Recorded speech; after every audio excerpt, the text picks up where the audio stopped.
आइए तो आप सभी का एक बार फिर से स्वागत है हमारे स्टडी आर्ट यूट्यूब चैनल पे। तो जैसा कि हमारा एक सीरीज चल रहा है आधुनिक भारत का, यानी कि मॉडर्न इंडिया का, इसके अंतर्गत हम पहला चैप्टर भारत में यूरोपियों का आगमन के बारे में एक डिटेल्ड एनालिसिस कर रहे हैं। इससे पहले वाले क्लास में हमने पुर्तगाल के बारे में पढ़ा था, पुर्तगाल के बारे में, फिर डच के बारे में, फिर अंग्रेज, डेनिश, फ्रांसीसी। ये मेरा जो क्रम है, अर्थात इसी क्रम में आया था। पुर्तगाल के बारे के पढ़ने क्रम में हमने बताया था कि सबसे पहले 1498 ईस्वी में वास्को डी गामा भारत आता है, और भारत आने के बाद ये यहाँ से 60 गुना मुनाफा कमाता है मसाला के व्यापार पे।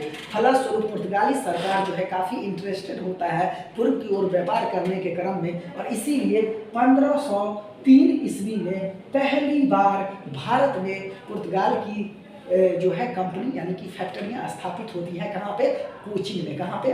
कोचीन में। इसके बाद हम पढ़ा था डच के बारे में कि डच जो है पुर्तगाल की तरह ही ये इंटरेस्टेड होता है भारत की ओर, लेकिन याद रखिएगा ये डच कंपनी भारत में ना आकर के पहले इंडोनेशिया जाती है। कहाँ जाती है? इंडोनेशिया, इसके अलावा जकार्ता, इसके अलावा श्रीलंका, लेकिन ये भारत भी आती है। और डच कंपनी की स्थापना 1602 ईस्वी में किया गया था, और यही बीपीएससी में कई बार क्वेश्चन पूछा है। डच कंपनी की स्थापना कब हुआ? 1602 ईस्वी में। लेकिन भारत में पहली बार फैक्ट्री कब लगा? भारत में लगता है 1605 ईस्वी में। कहाँ पे? मसूलीपट्टनम, ये कहाँ पे है? ये आंध्र प्रदेश है। और भारत में डच कंपनी पहली बार स्थापित होता है मसूलीपट्टनम में। इसके अलावा हम बात किया था अंग्रेज के बारे में। अंग्रेज की बात करें तो अंग्रेज कंपनी की स्थापना 1600 ईस्वी में होता है। पहले द मर्चेंट एडवेंचर्स नाम के व्यापारियों का समूह ने इस कंपनी का नींव रखा था, जिस कंपनी का नाम है the governor and company of merchant of London trading to the East Indies. यानी कि इस कंपनी का बहुत बड़ा नाम है। सबसे पहले द मर्चेंट एडवेंचर्स नामक एक व्यापारियों का समूह था। व्यापारियों का समूह था जो कि इन्होंने कंपनी बनाया, और इस कंपनी का नाम था क्या? The governor and merchant of London trading to the East India. बहुत बड़ा नाम है, उसको छोड़िए। तो लेमैन लैंग्वेज में इसको हम कहते हैं ब्रिटिश ईस्ट इंडिया कंपनी। इसी के नाम से हम जानने लगते हैं। और ये पहली बार अपनी फैक्ट्री 1608 ईस्वी में सूरत में स्थापित करना चाहता है, लेकिन सफल नहीं हो पाता है। जबकि 1611 ईस्वी में पट्टनम में ये अपनी कोठी स्थापित करता है, फैक्ट्रियां लगाता है, जो कि आंध्र प्रदेश में होता है, और ये जाकर के सफल होता है। तो याद रखना है, सूरत में और सफल, मसूलीपट्टनम में सफल। इसके बाद हम डेनिश का बात कर रहे हैं, और फ्रांसीसी आज हमको पढ़ना ही पड़ना है। देखिए, डेनिश कंपनी भारत में 1616 ईस्वी में आता है, समझ गए। लेकिन 1620 में जाकर के ये यहाँ पर कोठियाँ स्थापित करती हैं, फैक्ट्रियाँ स्थापित करती है भारत में।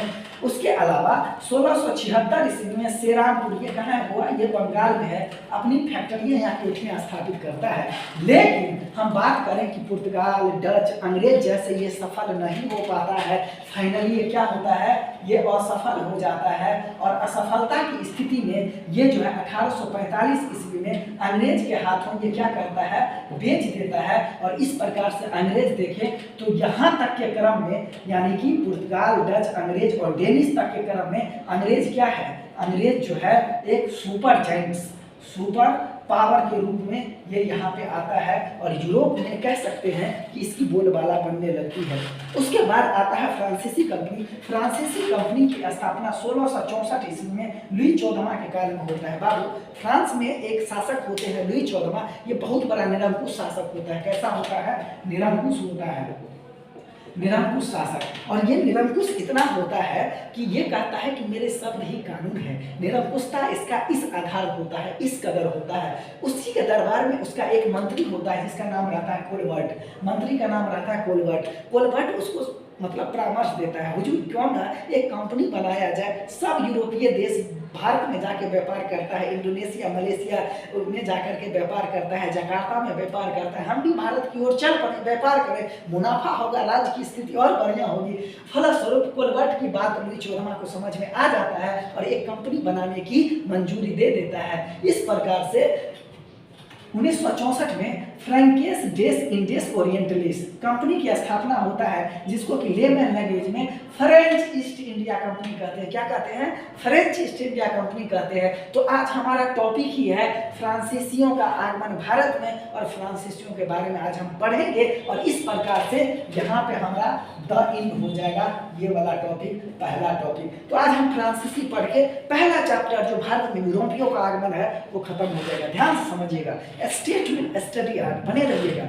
समझिए, सबसे पहले अगर हम बात करें फ्रांसीसी का, तो सबसे जैसे बात किया कि 1664 ईस्वी में लुई 14वां फ्रांसीसी कंपनी की स्थापना कर लेता है, लेकिन भारत में ये 1668 ईस्वी में आता है। तो इस प्रकार से पुर्तगाल, डच, अंग्रेज, डेनिश के बाद फ्रांसीसी आता है, और ये सबसे अंत में भारत में आता है। भारत में ये 1668 में सूरत में अपनी पहली फैक्ट्रियां लगाता है, और ये लगाता कौन है जिसमें मेन रोल होता है? इस व्यक्ति का नाम है फ्रैंकोइस कैरो, और ये कई बार क्वेश्चन में पूछा है, यूपीएससी के पीटी के क्वेश्चन में भी पूछा है, और कई एग्जाम में पूछा है, स्टेट पीसीएस में भी। तो फ्रैंकोइस कैरो के माध्यम से फ्रांसीसी कंपनी पहली बार सूरत में अपनी कोठी स्थापित करता है, बात को याद रखना है। इसके अलावा फिर एक साल बाद 1669 ईस्वी में मसूलीपट्टनम जो कि आंध्र प्रदेश है, वहां पे सेकेंड फैक्ट्रियां स्थापित करता है। कौन? फ्रांसीसी। इसके बाद हम देखते हैं कि 1673 ईस्वी में ये पांडिचेरी का विजय करता है, और जैसे ये पांडिचेरी का विजय कर लेता है तो वहां पे फोर्ट लुई नाम का किला बनवाता है। कौन किला? फोर्ट लुई नाम का किला बनवाता है, याद रखिएगा, पूछा हुआ क्वेश्चन है। उसके बाद 1673 में बंगाल में चंद्रनगर की कोठी स्थापित करता है, और ये जो चंद्रनगर की कोठी होता है यहाँ पे किला बनाता है फोर्ट ओरियंस नाम का किला। फोर्ट ओरियंस नाम का किला कहाँ है? तो ये होगा बंगाल में। इसके बाद फोर्ट लुई नाम का किला कहाँ है? तो ये होगा पांडिचेरी में। और ये सब क्वेश्चन पूछा जाता है, आप कोई भी यूपीएससी या पीएससी या फिर इवन दारोगा का एग्जाम देते हैं तो यही सब यहाँ से फर्स्ट टॉपिक का इंपोर्टेंट क्वेश्चन होता है। इसके बाद हम देखते हैं इसका मनोबल बढ़ते जाता है, क्योंकि फ्रांस काफी शक्तिशाली यूरोप का एक कंट्री होता है, और वो जहां भी जाएगा वहां चाहेगा कि मेरा पताका लहराए। चूंकि ब्रिटेन की कंपनी वहां पे एक कह सकते हैं कि प्राइवेट निजी आदमी के द्वारा स्थापित किया गया था, लेकिन उसको स्वतंत्रता दिया गया था। लेकिन ये जो फ्रांसीसी कंपनी है ये राज्य के द्वारा स्पॉन्सर्ड होता है, और राज्य ही यहाँ पे सब कुछ उसका करता धरता होता है। तो देखते हैं कि फ्रांसीसी कंपनी यहाँ पे आकर के युद्ध भी करता है, कई क्षेत्रों को जीतता है। इसी क्रम में फ्रांसीसी कंपनी 1721 में मॉरिशस को जीतता है, 1725 में मालाबार में स्थित माहे को जीतता है, माहे को। फिर 1739 ईस्वी में कारीगर को ये क्या करता है? फाइनल से जीत लेता है। इतना जीतने के बाद 1742 ईस्वी में इसकी मानसिकता और भी ताकतवर हो जाती है, और ये व्यापारिक लाभ अधिक कमाने के उद्देश्य से, चूंकि ये आया ही था व्यापार कमाने के लिए, तो व्यापारिक लाभ अधिक कमाने के उद्देश्य से फ्रांसीसी गवर्नर डुप्ले जो होता है वो भारतीय राज्यों में हस्तक्षेप करने लगता है। यहीं पे क्वेश्चन बनता है कि ये सहायक संधि के माध्यम से कई राज्यों को अपने में मिलाने का प्रयास करता है डुप्ले, और कई बार क्वेश्चन बनता है इससे। तो डुप्ले भारतीय राज्यों में हस्तक्षेप करने लगता है, और ये पहला गवर्नर होता है जो फ्रांस का होता है, और ये यहाँ पे आके भारतीय राज्यों को हस्तक्षेप करके उसको जीतना, या तो उसको शक्ति से या तो उसको मिला करके अपनी स्थिति को मजबूत करने का प्रयास करता है। इसी क्रम में क्या होता है, एक तरफ शेर बैठा है अंग्रेज, सुपर पावर कौन है? अंग्रेज, और दूसरी तरफ सुपर पावर हो रहा है फ्रांस। फलस्वरूप अंग्रेज और फ्रांसीसी दोनों आपस में यहाँ पे टकराएगा। एक तरफ तो यूरोप में जो पंगा चल रहा है वहां पे टकरा रहा है, और दूसरी तरफ भारत में व्यापार के मुद्दे पे ये दोनों टकरा रहा है। फलस्वरूप कर्नाटक के मुद्दे पर ये युद्ध होता है, जिसको कर्नाटक युद्ध कहते हैं। 3 कर्नाटक युद्ध होता है, 3 कर्नाटक का युद्ध होता है।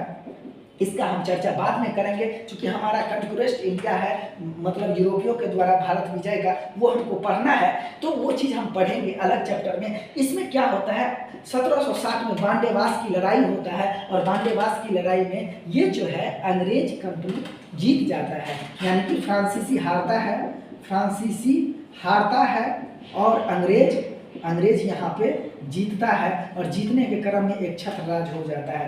अब कर्नाटक युद्ध पढ़ेंगे तो वहाँ पे 3 कर्नाटक युद्ध होता है। पहला कर्नाटक युद्ध एक्सले साफले की संधि के तहत खत्म होता है, दूसरा कर्नाटक युद्ध पांडिचेरी के संधि के तहत खत्म होता है और तीसरा कर्नाटक युद्ध पेरिस के संधि के तहत खत्म होता है और फाइनल रूप से कर्नाटक युद्ध में अंग्रेज जब विजय हो जाता है तो यहाँ पे हम देखते हैं कि बंगाल विजय करता है और बंगाल विजय करने के बाद ये मूव करता है मैसूर की तरफ, फिर मूव करता है मराठा की तरफ, फिर मूव करता है सिख की तरफ और ये जब सिख को विजय कर लेता है, अवध को भिलाई के संधि के तहत मिला लेता है तो ये भारत का एकमात्र सिरमौर हो जाता है। और इस क्रम से हम अंग्रेज जो कि भारत में 1605 में अंग्रेज जो 1600 में कंपनी बनाता है और 1608 में यहाँ पे आता है, 1611 में जो पहला कंपनी स्थापित करता है तो 1611 से लेकर के 1947 ईस्वी तक कालखंड में ये हमको पढ़ना है और यहीं पे हम देखते हैं किस प्रकार से ये अन्य राज्यों को जीतता है। जैसे अभी हमने कहा कि सबसे पहले बंगाल को जीतता है,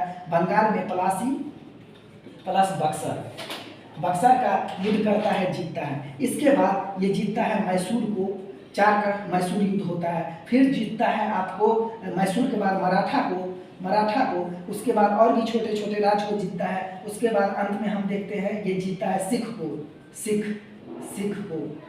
को जीतता है, पंजाब को जीतता है, वही हुआ पंजाब को जीतता है। और इसके बाद फिर हम देखते हैं कि अवध को ये अपने में विलय कर लेता है। तो इस प्रकार से एक समग्र भारत को ये अपने अंदर ला लेता है और इस प्रकार से भारतीय राज्य को आश्रित राज्य में ये बदल देता है। इसके बारे में हम एक एक करके सिलसिलेवार तरीका से अंग्रेज किस प्रकार से भारत में अन्य राज्यों को जीतता है वो हमारा टॉपिक ही बनेगा। तो इस प्रकार से जो हमारा एक ड्रॉ किए थे पुर्तगाल, डच, अंग्रेज, डेनिश, फ्रांसीसी, आज यहाँ पे द एंड होता है। तो मॉडर्न हिस्ट्री का पहला चैप्टर भारत में यूरोपियों का आगमन फ्रांसीसी के आगमन के साथ ही यहाँ पे खत्म होता है। Stay tuned, study art.